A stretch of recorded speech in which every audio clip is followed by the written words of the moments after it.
మరి ఈరోజు ఒక మంచి అంశాన్ని మీకు తెలియజేయాలని ఆలోచన కలిగి ఉన్నాను. మరి అంశం పేరు మన ఆత్మీయ జీవితంలో, మన విశ్వాస జీవితంలో, మన భక్తి జీవితంలో చాలా ప్రాముఖ్యమైన పాఠం అండి ఇది. కాబట్టి ఈ పాఠాన్ని మనమందరము మరి ఖచ్చితంగా నేర్చుకోవాలి. రాసుకోండి. అంశం పేరు దేవుని లెక్కలతో నీ లెక్క సరిపోయిందా. మరొకసారి, దేవుని లెక్కలతో నీ లెక్క సరిపోయిందా. ప్రియులారా, ఈ అంశం వినగానే మనము ఏమనుకుంటామంటే ఇది లెక్కల క్లాసా, ఇది లెక్కలకు సంబంధించింది అని మనము అనుకోవచ్చండి. ప్రియులారా, లెక్కలంటే చాలా మందికి ఇష్టం ఉండదండి. లెక్కలంటే ప్రతి మనిషికి భయం అండి. లెక్కలు ఎలా చేయాలో, ఎలా కూడాలో, ఎలా లెక్కించాలో చాలా మందికి ప్రియులారా సరిగ్గా తెలియదండి. కనుక లెక్కలకు ప్రతి మనిషి కూడా భయపడిపోతాడు. అయితే ఆ లెక్కల కంటే ప్రాముఖ్యమైన లెక్కలు దేవుడి లెక్కలు ఉన్నాయండి. ఆ లెక్కలను మనము మన జీవితంలో సరిచేసుకోవాలి. లేకపోతే ప్రియులారా, మన లెక్క దేవునితో మరి సమానంగా మారకపోతే, సమానంగా దేవుడు చూడకపోతే ప్రియులారా మనము నిత్య జీవానికి వెళ్ళలేమండి. కాబట్టి ప్రియులారా, మరి లెక్కలకు సంబంధించిన అంశాన్ని మరి మనమందరం జాగ్రత్తగా వినాలని మనం చేసుకుంటున్నాడు. ప్రియులారా, ప్రపంచంలో ఉన్న ప్రతి మనిషి ఎన్నిటినో లెక్కిస్తున్నాడండి. ఎన్నిటినో లెక్క పెడుతున్నాడు, లెక్కిస్తున్నాడు. మానవ శరీరములో ఎముకలు ఎన్ని ఉన్నాయి, మనిషి దేహంలో లోపల ఊపిరితిత్తులు ఎన్ని ఉన్నాయి, గుండె, రక్తం, నరాలు, మాంసం, రక్తం ఎంత ఉందో వీటన్నిటిని ప్రియులారా మనిషి ఏం చేస్తున్నాడంటే లెక్కిస్తున్నాడండి, లెక్క పెడుతున్నాడు. ఇంకా ముందుగా ఆలోచించినట్లయితే ప్రియులారా, ఈరోజు ప్రతి మనిషి చదువు లేని వాడు కూడా లెక్కలను లెక్కిస్తున్నాడండి. అవునా కాదా? ఇప్పుడు 100 రూపాయల నోటు ఉంది, అలాగే 500 నోటు ఉంది, 20 రూపాయల నోటు ఉంది, అలాగే మరి 5 రూపాయల కాసు ఉంది. ప్రియులారా, వీటిని ప్రియులారా చదువుకున్న వాళ్ళు మాత్రమే లెక్కిస్తున్నారా? లేదండి. చదువుకున్న వాళ్ళు లెక్కిస్తున్నారు, అలాగే చదువు లేని వాళ్ళు కూడా లెక్క పెట్టేస్తారండి. ఇది 500, ఇది 10,000, ఇది 20,000, ఇది 15,000 అని చూడండి. లోక జ్ఞానం తెలియని వాళ్ళు కూడా నిజంగా లెక్కల్లో చాలా మరి వేగంగా అనుభవంలో వెళ్ళిపోతున్నారండి. కానీ ఇక్కడ మనము తెలుసుకోవాల్సిన అంశం ఏంటంటే ప్రియులారా, దేవుని లెక్కతో నీ లెక్క లేదా మన లెక్క సరిపోవాలండి. ప్రియులారా, చూడండి, మనిషి ఎంతవరకు లెక్కిస్తున్నాడంటే 1000, 10 లక్షలు, కోట్లు, మిలియన్, ఇలా ప్రియులారా మనిషి చాలా మిలియన్ల దాకా కూడా మనిషి లెక్క కడుతున్నాడండి, లెక్కిస్తున్నాడు. అయితే లెక్కల్లో ప్రియులారా సమాజం నిజంగా చాలా గొప్పగా ఎదిగింది. లెక్కల్లో ప్రియులారా చాలా గొప్పవాళ్ళుగా ఎదుగుతున్నారు. అయితే ప్రియులారా, దేవుడు మనుషులుగా పుట్టిన మనుషులను దేవుడు ఒక లెక్క అడుగుతున్నాడండి. అది శాస్త్రవేత్తలైనా, అది మేధావులైనా, అతను లెక్కలు టీచర్ అయినా, లేదా ఎవరైనా ప్రియులారా మనిషిగా ఉన్నటువంటి మనుషులను దేవుడు ఒక ప్రశ్న అడుగుతూ ఏమంటున్నాడంటే, పాత నిబంధన కాలంలో ప్రియులారా అబ్రహాము గారి గురించి దేవుడు ఒక మాట చూద్దామండి. అబ్రహాము గారికి దేవుడు ఒక ప్రశ్న అడుగుతున్నాడండి, ఒక లెక్క. ఆ లెక్కకు నువ్వు ఖచ్చితంగా నీ చేతనైతే సమాధానం చెప్పు అంటున్నాడండి. ఆదికాండం చూడండి, 15వ అధ్యాయము 5వ వచనం అండి. ఆదికాండము 15వ అధ్యాయము 5వ వచనం అండి. మరియు ఆయన వెలుపలికి అతన్ని తీసుకొని వచ్చి, నీవు ఆకాశం వైపు తేరి చూచి నక్షత్రములను లెక్కించుటకు నీ చేతనైతే లెక్కించుమని చెప్పి అబ్రాహాము గారిని దేవుడు పిలిచి ఏమంటాడంటే ప్రియులారా, నీ చేతనైతే ఆకాశములో ఏమండి ఎన్ని నక్షత్రాలు ఉన్నాయో లెక్క చెప్పి ఆ లెక్కకు నాకు సమాధానం చెప్పు అంటున్నాడండి. చూడండి, నిజంగా ఈ ప్రశ్న అడగగానే ప్రియులారా అబ్రాహాము గారు ఆశ్చర్యపడిపోతారండి, భయపడిపోతారు. నిజంగా ఆకాశంలో ఉన్నటువంటి నక్షత్రాలు ఎన్ని ఉన్నాయో అవి ఏమంటే అబ్రాహాము గారు లెక్క పెట్టగలడా? లెక్క పెట్టలేడండి. అదే అంటున్నాడండి, నీ చేతనైతే లెక్కించు అంటే సవాలు విసురుకున్నాడు అనమాట, ఛాలెంజ్. అంటే లెక్కల్లో నేను గొప్పవాడుగా అనుకుంటుంది కదా సమాజం, లెక్కల్లో నేనే గొప్పవాడుగా నువ్వు నీ భూమి మీద గతుకుతున్నావు కదా. అయితే అలాంటప్పుడు నక్షత్రాలు ఆకాశంలో ఎన్ని ఉన్నాయో ఒక్కసారి ఆ లెక్కకు నాకు సమాధానము చెప్పు అని అబ్రాహాం గారిని తెలియజేయడం జరిగింది. అబ్రాహాం గారు నిజంగా లెక్కలు నక్షత్రాలను లెక్క పెట్టి చెప్పాడండి, చెప్పలేకపోయాడండి. ఇక్కడ కాస్త అబ్రాహాం గారిని పక్కన పెడతాం.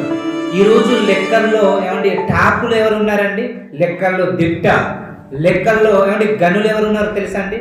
శకుంతల దేవి, అలాగే రామనిజం అంటే వీళ్ళిద్దరిని ప్రియులారా ఏమండి వీళ్ళని రాత్రిపూట ఏమండి 10 గంటల సమయంలో కానీ లేకపోతే 12 గంటల సమయంలో కానీ అర్ధరాత్రి 1 గంటలు కానివ్వండి, ఈ ఇద్దరిని శకుంతల దేవిని రామనిజం అనే వీళ్ళని లెక్కల్లో దిట్టగా గనులుగా ఉన్నారు కదా, వీళ్ళని ప్రియులారా అడగండి. అన్ని మాకు లెక్కలు వచ్చు అంటున్నారు కదండి, ఒక్కసారి ఆకాశం వైపు చూడండి. ఆకాశంలో ఏమి కనిపిస్తున్నాయి? నక్షత్రాలు కనిపిస్తున్నాయి. ఈ నక్షత్రాలు ఎన్ని ఉన్నాయో లెక్క చెప్పండి అంటే వాళ్ళు చెప్పగలరండి? చాలా కష్టం అండి.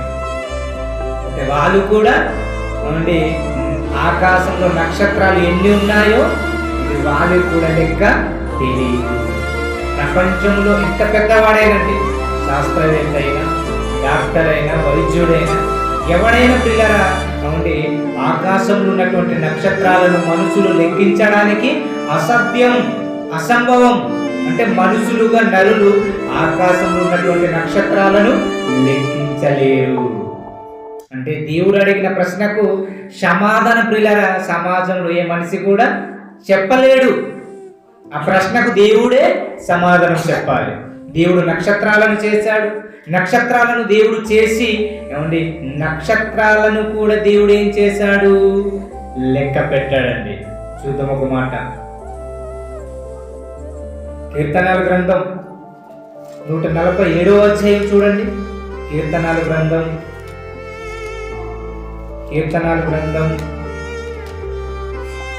147వ అధ్యాయము 4వ వచనం చదవండి. 147వ అధ్యాయము 4వ వచనం.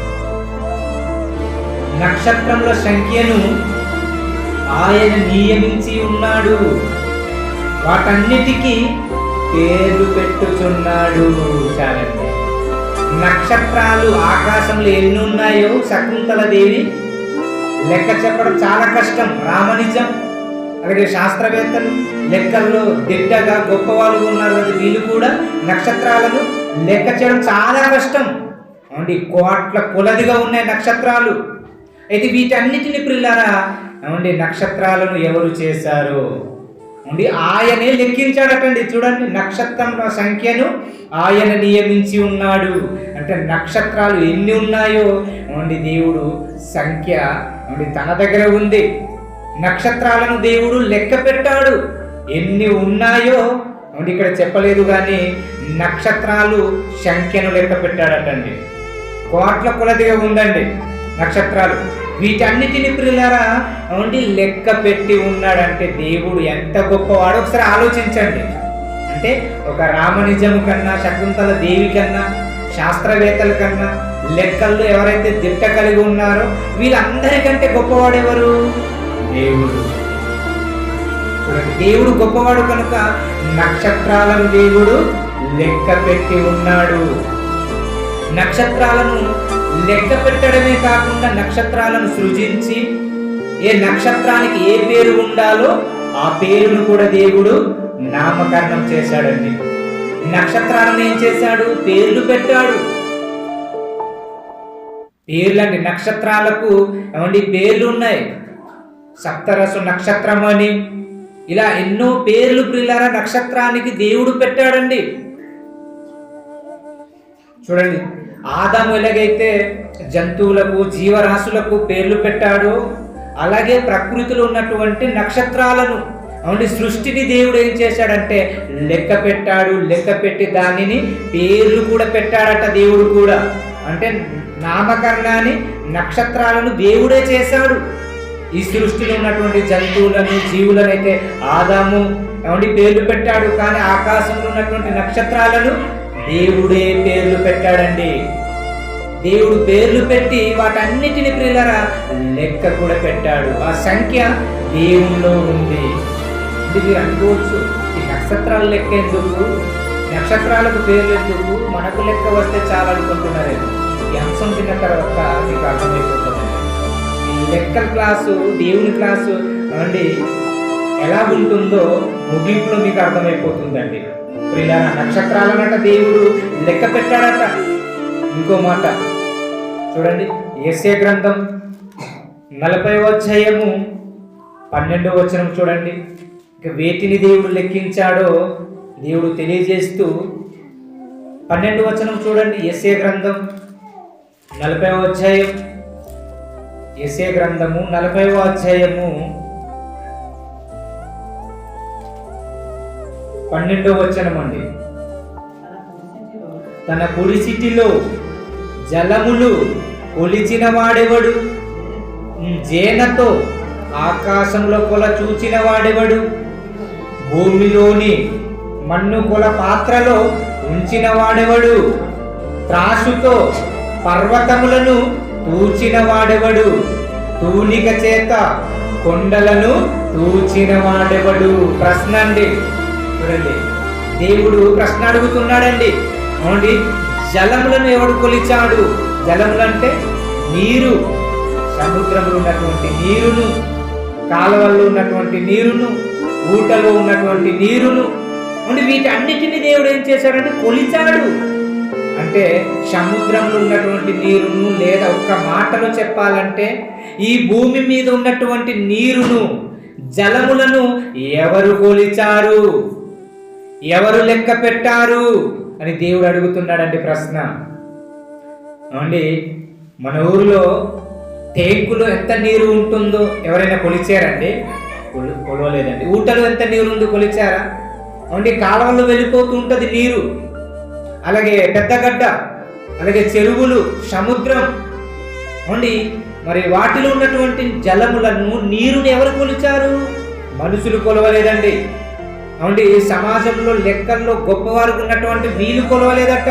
అవునండి, ఎవరు కొలిచారట అండి? దేవుడు కొలిచాడండి. తన కుడి సిటిలో జలములను కొలిచిన వాడెవడు అంటే జలములను దేవుడే కొలిచాడు. అవునండి, జేనతో ఆకాశంలో కొల చూచిన వాడెవడు? చూడండి, జేనతో అట ఆకాశాన్ని కొలిచాడండి. ఎవరైనా జేనతో ఆకాశాన్ని కొలుస్తాడండి? చాలా కష్టం. అంటే ఒక ఇల్లు అవునండి మనము నిర్మించాలంటే, కట్టాలంటే అవునండి జేనతో కొలుస్తామండి. అంటే మూలతో కొలుస్తామా? టేపుతో కొలుస్తామండి. అవునండి, ఇల్లు వెడల్పు ఎంత ఉండాలి, అవునండి సైజు ఎంత ఉండాలి అనే టేపుతో కొలుస్తామండి. తాప్ మేస్తోర్లు కొలుస్తారు. పొడవు ఎంత, వెడల్పు ఎంత, బాత్రూమ్ సైజు ఎంత, హాలు ఎంత, గది ఎంత అని అవునండి ఇల్లును మనం కొలుస్తాం. కానీ ప్రియులారా దేవుడు ఏం చేశాడట? జలములనే కొలిచాడట. అవునండి, అలాగే జేనతో ఆకాశము కొల చూచిన వాడెవడు అంటే జేనతో అట ఆకాశాన్ని కొలిచేశాడట అండి. జేన అంటే జేనతో ఏమండి ఆకాశాన్ని కొలిచాడట. భూమిలోని మన్ను కొల పాత్రలో ఉంచిన వాడెవడు? భూమి మీద మన్ను ఎంత ఉందో వాటిని కూడా దేవుడు లెక్క పెట్టాడు, దాన్ని కూడా కొలిచాడు తూనిక చేత. అంటే దేవుడు ప్రియులారా చూడండి, అంటే జలములను కొలుస్తున్నాడు, ఏమండి ఆకాశాన్ని జేనతో కొలుస్తున్నాడు, అలాగే భూమిలో ఉన్నటువంటి మన్నును ఏమండి మరి కొలుత చూస్తున్నాడు. అదేవిధంగా త్రాసులో పర్వతములను తూచిన వాడేవాడు. పర్వతాలంటే కొండలు. పెద్ద పెద్ద పర్వతాలు చూడండి, వనబందలు ఎంత పెద్ద పర్వతం ఉంది, కొండ, ఊరంటే మీద మన భాషలో సరీ పెళ్ళి ఏదో పెళ్ళి చూడండి అవతల ఉంది కదా, అది చాలా పెద్దదండి. వనబంద సైడ్ చాలా పెద్ద కొండ ఉంది. అలాంటి పర్వతాలను, చిన్న చిన్న పర్వతాలను, పెద్ద పెద్ద పర్వతాలను, ఇవి చాలా చిన్నవండి. ఉప సైడ్ వెళ్ళండి ఉండాలి, అలాగే ఇటు సైడ్ వెళ్తే పెద్ద పెద్ద పర్వతాలు కనిపిస్తాయంటే పిల్లరా. అలాగే వనబంగ సైడ్ వెళ్ళండి, అదేవిధంగా మరి ఇటంటే చింతపల్లి సైడ్, అలాగే అరకు సైడ్ వెళ్ళండి ఉండి అలా వెళ్తే పిల్లరా పెద్ద పెద్ద పర్వతాలు కనిపిస్తాయండి. వాటన్నిటినేట ఏం చేశాడంటే దేవుడు కొలిచాడట అండి. కొండలను కొలిచాడట, భూమిని కొలిచాడట, భూమిలో ఉన్నటువంటి మన్నును కొలిచాడట, నీరును కొలిచాడట, సముద్రంలో ఉన్నటువంటి నీరును, చెరువుల్లో ఉన్నటువంటి నీరును, పొలంలో ఉన్నటువంటి నీరును, ఈ భూమి మీద ఎక్కడెక్కడైతే నీరు ఉందో, జలములు ఉన్నాయో వీటన్నిటిని దేవుడు కొలిచాడు అండి. వీటన్నిటిని దేవుడు కొలిచాడు.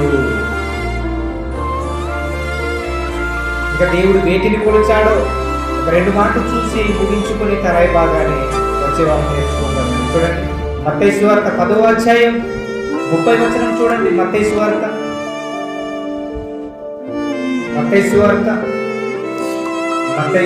10వ అధ్యాయం 30వ వచనం అండి. మత్తయి సువార్త అందరు చూడండి, 10వ అధ్యాయము 30 ఎంతండి 30 వచనం. నీ తల వెంట్రుకలన్నీ లెక్కింపబడి ఉన్నవి. చాలండి. ఇంకా దేవుడు వీటిని లెక్క పెట్టాడు తెలుసండి. తలలో ఉన్నటువంటి తల వెంట్రుకలను కూడా దేవుడు లెక్క పెట్టాడు. మనం అనుకోవచ్చు ఈ తల వెంట్రుక ఏముందిలే అని మనం ఇలాగ పీకేసి పడేస్తామని. దీనికి ఒక లెక్క దేవుడికి చెప్పాలా అని మనం అనుకుంటాం. కానీ లెక్క పెట్టాడటండి దేవుడు. అవునండి, తల వెంట్రుకలనట దేవుడు లెక్క పెట్టాడు. అవునండి, ఈరోజు సమాజంలో ఉన్నటువంటి మనుషులు కన్నులుగా లెక్కల్లో టాపు ఉన్నారు కదా. వీళ్ళు ప్రియులారా తలలో ఎన్ని వెంట్రుకలు ఉన్నాయి, నక్షత్రాలు ఎన్ని ఉన్నాయి, జలములు ఏమండి ఎన్ని ఉంది, మన్ను ఎంత ఉంది, కొండలు ఎంత ఉన్నాయి, వీటన్నిటిని కొలువమనండి. కొలవగలరండి? చేత కాదండి, కొలవలేరు. కారణం ప్రియులారా వాళ్ళకి అంత జ్ఞానము, అంత మేధస్సు, అంత ప్రియులారా సామర్థ్యం లేదు. అంటే వీటన్నిటిని కొలవాలంటే దేవునికే సామర్థ్యం, దేవునికే జ్ఞానం ఉంది, దేవునికి అంత బుద్ధి ఉంది. ఇంత బుద్ధి ఏ మనిషికి లేదు. కనుక ప్రియులారా తల వెంట్రుకలను దేవుడు లెక్కించాడట. అంటే మనిషి తలలో ఉన్నటువంటి తల వెంట్రుకలను లెక్కించాడట అండి. మనం స్నానం చేసేటప్పుడు తల వెంట్రుకలు ఊడిపోతాయి, అలాగే మనము మరి దూసుకునేటప్పుడు ఊడిపోతాయి. ఎక్కువ మంది ఆడపిల్లలకు పిల్లల అమ్మలకు తలలో ఉన్నటువంటి వెంట్రుకలు ఏమైపోతాయండి? ఊడిపోతాయి. అవునా కాదా? అవునండి, చాలా ఎక్కువ ఆడవాళ్ళకి ఊడిపోతాయండి. అలాగే ఆడవాళ్ళకి ఊడిపోతాయి, పురుషులకు కూడా. తర్వాత తల అందంగా తల వెంట్రుకలు ఉన్న తర్వాత బట్ట తల వచ్చేస్తుంది, అంత గుండ్రంగా కనిపిస్తుంది అండి, పొలంలాగా. అవునా కాదా? అంటే తలలో ఉన్నటువంటి తల వెంట్రుకలను కూడా దేవుడు లెక్కించాడంటే మీరు ఆలోచించండి. ఎందుకు లెక్కిస్తున్నాడబ్బా అని మీరు ఒక్కసారి మీకు అర్థమైంది అనుకుంటాను. కొంతమందికి అర్థమైపోతారండి, కొంతమందికి అర్థం కాకపోవచ్చు. చెప్తాను. అవునండి, ఈ సృష్టిలో ఉన్న వాటినే దేవుడు లెక్కిస్తే, మనిషి తలలో ఉన్నటువంటి వెంట్రుకలను దేవుడు లెక్కిస్తే, నువ్వు ఎలా ఉన్నావో దేవుడు లెక్క అడగడా? ఆలోచించండి. నేను ఎలా ఉన్నానో దేవునికి లెక్క తెలియదా? తెలుసు. అందుకే దేవుడు ముందుగా వీటిని ఏమండి నేను లెక్కించానని చెప్పి ఏమండి నీ ప్రవర్తన ఎలా ఉందో అంత నాలో ఉంది, నా అరచేతిలో ఉంది, నాలో ఉంది. నీ క్యారెక్టర్ ఎలా ఉందో నేను చెప్తానంటున్నాడండి దేవుడు. ఏమండి మనిషి ప్రవర్తన, నా ప్రవర్తన ఎలా ఉంటుందో, మీ ప్రవర్తన ఎలా ఉంటుందో మనిషికి మనకు సరిగా తెలియదు. కానీ ప్రియులారా మన ప్రవర్తన, మన గుణం అంటే మన యొక్క నడవడిక ఎలా ఉందో అంత ప్రియులారా దేవునికి పూర్తిగా తెలుసండి. అంటే మనిషిలో ఉన్నటువంటి తల వెంట్రుకలను లెక్క పెట్టిన వాడు ఇంకా దేవుడు వేటిని లెక్క పెడుతున్నాడో మత్తయి సువార్త 12వ అధ్యాయం 30వ వచనం అండి. మత్తయి సువార్త 12వ అధ్యాయం చూడండి. మత్తయి సువార్త 12వ అధ్యాయము 36వ వచనం అండి. అందరూ చూడండి, మత్తయి సువార్త 12వ అధ్యాయం 36వ వచనం చూడండి. నేను మీతో చెప్పినది ఏమనగా మనుషులు పలుకు వ్యర్థమైన ప్రతి మాటను గురించి విమర్శ దినమున లెక్క చెప్పవలసి ఉండును. చాలండి. అంటే మనుషులు వ్యర్థమైన మాటలు పలుకు ప్రతి మాటనట ప్రియులారా దేవునికి లెక్క చెప్పాలట విమర్శ దినములో. అంటే చనిపోయిన తర్వాత దేవుడు లెక్క అడుగుతాడట. అంటే మనం ఎన్ని మాటలైతే మాట్లాడేమో, పుట్టింది మొదలుకొని ఇప్పటి వరకు లేదా చనిపోయే వరకు ఎవరిని బూతులు తిట్టామో, ఎవరిని హింసించామో, ఎవరిని దూషించామో, ఎవరిని వ్యర్థమైన మాటలుగా చీపో, నువ్వు వేస్ట్, నువ్వు పనికిరాని వాడవు, నువ్వు పోరంబొక్కు, నువ్వు దరిద్రుడు అని ఎలాగైతే పచ్చి అబద్ధాలు కానీ పచ్చి బూతులు కానీ, వ్యర్థమైన మాటలు అంటే అదే కదా. వ్యర్థమైన మాటలు అంటే మంచి మాటలనే కాదండి, మంచి మాటలు కూడా దేవుడు అడుగుతాడు, లెక్క చెప్పాలి.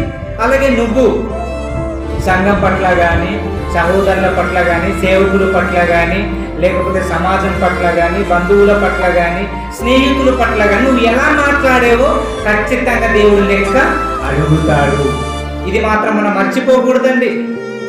ప్రతి మనిషికి దేవుడు లెక్క అడుగుతాడండి. ఏమండి, ఇది నా నోటి అండి, నా నోరు, ఏదైనా మాట్లాడేస్తాను, ఏదైనా వాగేస్తానంటే సరిపోదు. నోరునిచ్చింది దేవుడు. ఏమండి, నోరునిచ్చింది దేవుడు. చనిపోయిన తర్వాత లెక్క అడుగుతాడండి.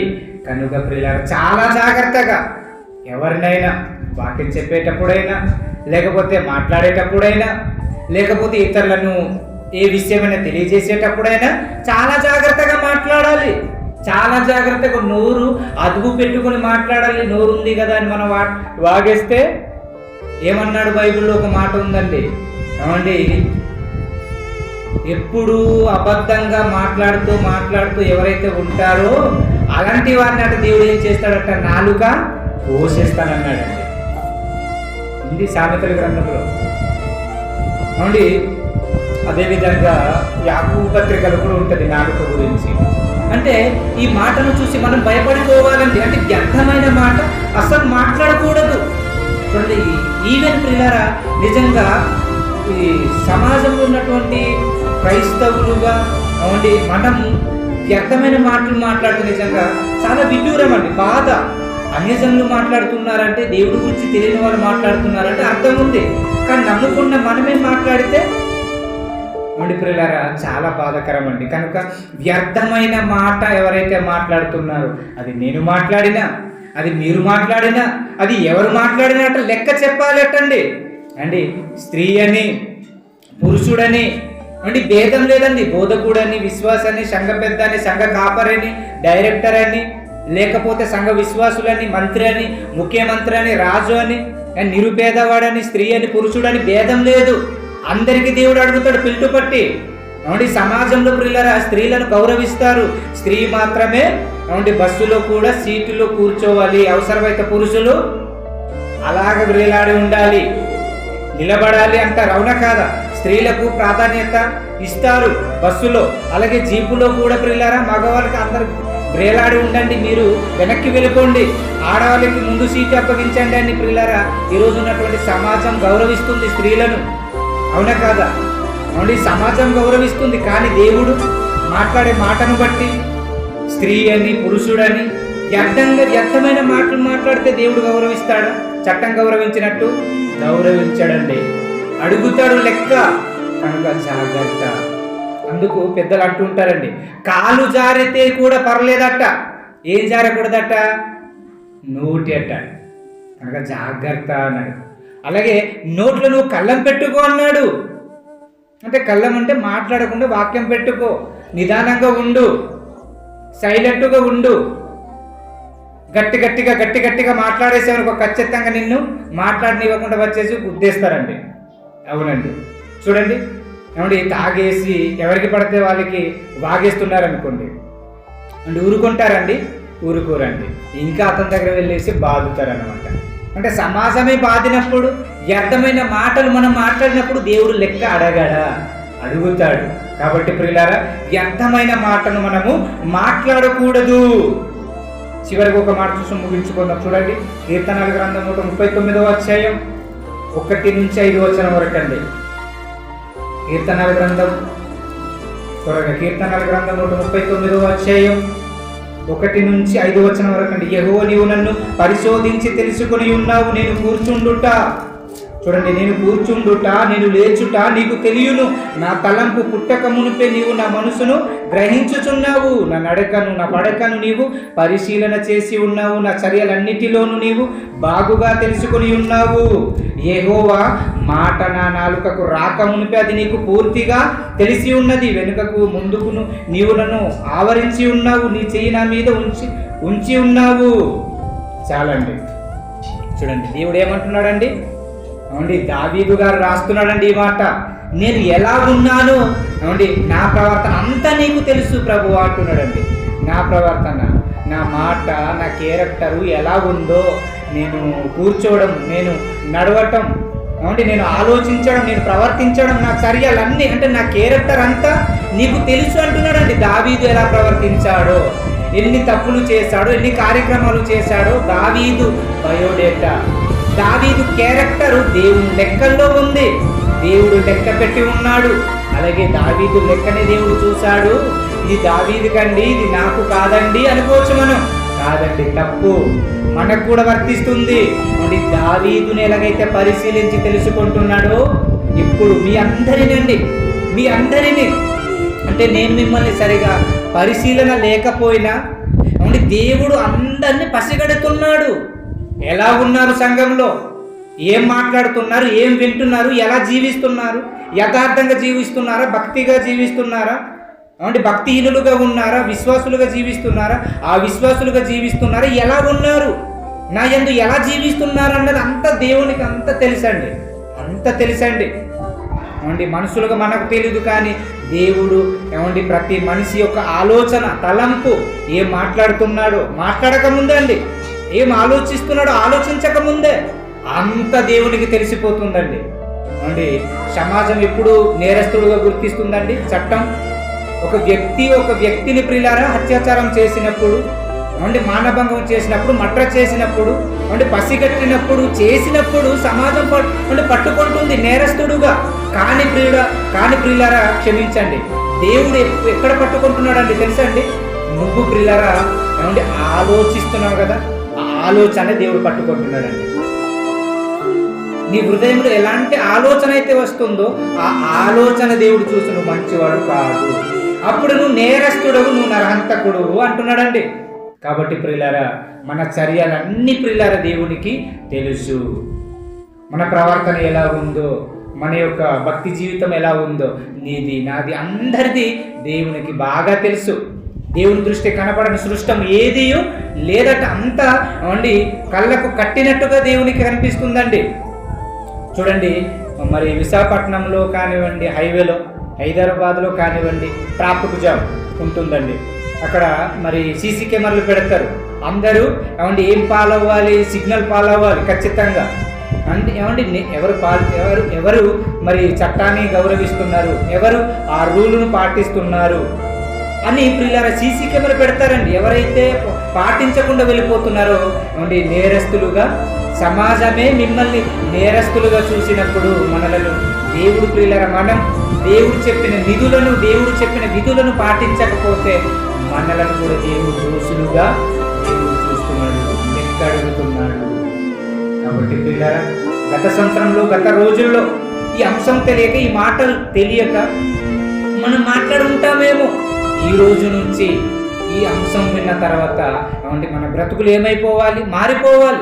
ఒక అంశం తీసుకొని వచ్చారంటే కేవలం మిమ్మల్ని సిగ్గు చేసి రుద్దేసి పంపించడం కాదండి, మీ విశ్వాస జీవితాన్ని బాగు చేయాలని, మీరందరూ భక్తిలో ఎదగాలని, మీరు వ్యర్థంగా మాట్లాడకూడదని, స్థిరంగా, భక్తిగా, యథార్థంగా అంటే మన ప్రవర్తన అంతా ఏమండి దేవుడు మెచ్చేటట్టుగా ఉండాలనే ఈ వాక్యముతో ఒకరినొకరు మనం ఏం చేసుకోవాలంటే హెచ్చరించుకోవాలండి. కాబట్టి ప్రేమని దేవుని పిల్లరా, ఈ సంవత్సరం నుంచైనా, ఈ రోజు నుంచైనా విన్న అంశాన్ని మనం మర్చిపోయేవారుగా కాకుండా దేవుడు అన్నిటినీ లెక్క అడుగుతున్నాడు. కాబట్టి మన మాటలు, మన ప్రవర్తన అంతా దేవుడు మెచ్చుకునేటట్లుగా, దేవుడు ఇష్టపడేటట్టుగా ఉండాలని ఈ నా తండ్రి మాట ముగిస్తున్నాను. ప్రార్థన చేసుకోవడానికి కనిపించుకోండి. ప్రేమ కలిగిన తండ్రి, ఇంతవరకు కొన్ని మాటలు నా ప్రియ కుటుంబానికి, ఆత్మీయ జీవితానికి, విశ్వాస జీవితానికి కావలసిన కొన్ని హెచ్చరికలతో కూడిన వాక్యాన్ని తెలియజేస్తున్నాను తండ్రి.